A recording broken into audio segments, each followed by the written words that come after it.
Now that temperatures are finally cooling down, does not knowing how to use your thermostat have you breaking a sweat?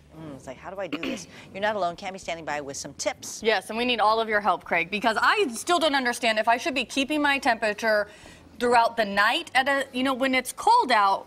It's a lot different than when it's warm outside, right? Because you want to be able to keep that house cold throughout the day. But what with your heat makes it different this time of year? This time of year, if you have a heat pump, you want to stay more consistent because it's going to struggle more in the really cold temperatures. Okay. If you have a gas furnace, on the other hand... Is that what most people typically have? Most people have this. Okay. In the 80s, we went through a phase there with the nuclear plant where everything went all electric, and they're with heat pumps.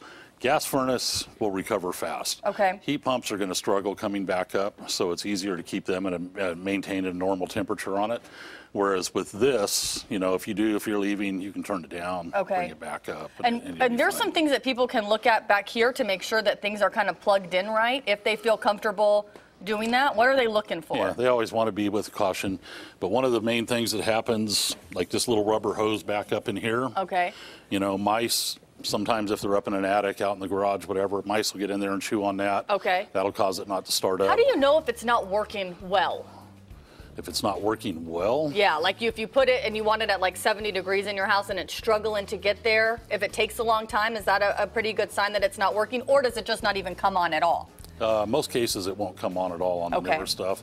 Some of the older stuff will struggle a little bit, at which point you need to call us out to get in there and see what's going on. Now, what is some of the other stuff that you brought over here, too? These are just, obviously tools to work on.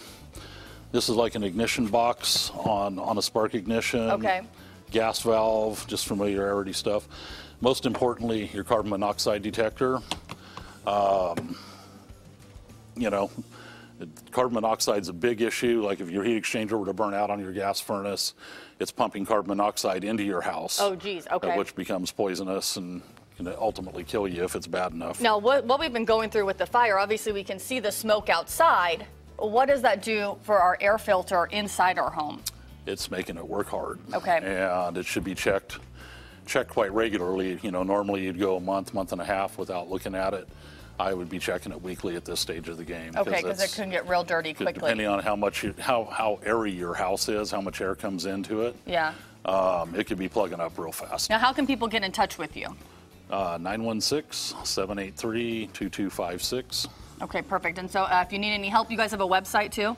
www.chvac.com. Okay, perfect. Get in touch with them if you're having some problems with your heating. See? Thank you very much. Still to come, the iconic singer that just dropped her first new